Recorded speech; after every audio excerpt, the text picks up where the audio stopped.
വളരെ ടേസ്റ്റി ആയിട്ടുള്ള ഒരു ബർഫിയാണിത്. ഇത് ഉണ്ടാക്കാൻ വളരെ സിമ്പിളാണ്. ഇതെങ്ങനെയാണ് ഉണ്ടാക്കുന്നത് നോക്കാം. ഒരു പാൻ വെച്ച് ചൂടാക്കി ഇതിനൊരു പാത്രം തേങ്ങ ചിരകിയതാണ് ചേർത്ത് കൊടുത്തിട്ടുള്ളത്. ഇതൊന്ന് വറുത്തെടുക്കാം. ഈ ഒരു പാത്രത്തിൻ്റെ അളവിലാണ് എല്ലാം ചേർക്കുന്നത്. തേങ്ങ വല്ലാണ്ട് വറുക്കൊന്നും വേണ്ട, അതിൻ്റെ നനവൊന്ന് പോയാൽ മതി. ഇനി ഇത് വറുത്ത് മാറ്റി വെച്ച ശേഷം പാനിലേക്ക് ഈ പാത്രത്തിൻ്റെ അതേ അളവിൽ 1 കപ്പ് കടലപ്പൊടി എടുത്തിട്ടുണ്ട്. അതും നന്നായി ലോ ഫ്ലെയിമിൽ വെച്ച് പച്ചമണം മാറുന്നത് വരെ നന്നായി വറുത്തതിന് ശേഷം ഇതിലേക്ക് വറുത്ത് വെച്ച് തേങ്ങ ചേർത്ത് കൊടുക്കാം.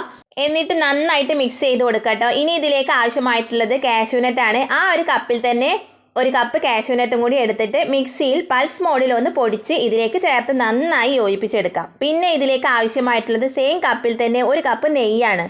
അതും ഇതിലേക്ക് ചേർത്ത് മിക്സ് ചെയ്ത് കൊടുക്കുക. ലോ ഫ്ലെയിമിൽ വെച്ച് ചെയ്താൽ മതി, കളറൊന്നും മാറേണ്ട ആവശ്യമില്ല. ഇനി ഫ്ലെയിം ഒന്ന് ഓഫാക്കി കൊടുത്ത് ഇതിലേക്ക് ഈ കപ്പിൽ 2 കപ്പ് പഞ്ചസാര ചേർത്ത് കൊടുക്കാം. ഇനി ഇതിലേക്ക് 1 കപ്പ് പാലാണ് ചേർത്ത് കൊടുക്കുന്നത്. ഇത് നന്നായി തന്നെ മിക്സ് ചെയ്ത് കൊടുത്തതിന് ശേഷം ഫ്ലെയിം ഓണാക്കി കൊടുക്കാം. എന്നിട്ട് ലോ ഫ്ലെയിമിൽ വെച്ച് കുക്ക് ചെയ്യാൻ തുടങ്ങാം. ഫ്ലെയിം ഓണാക്കി വെച്ച് പാലും പഞ്ചസാരയും ഒന്നും ചേർക്കരുത്, ഓഫാക്കിയിട്ടേ ചേർക്കാവൂ, അല്ലെങ്കിൽ കട്ടിയായി പോവും. ഇനി ഇതിലേക്ക് നല്ലൊരു ഫ്ലേവറിന് വേണ്ടി 1/4 ടീസ്പൂൺ ഏലക്കപ്പൊടി കൂടി ചേർക്കാം. ഇനി ഇത് പാനിൽ നിന്നൊക്കെ ഇതുപോലെ റിലീസായി വരുന്നവരെ കുക്ക് ചെയ്തെടുക്കാം.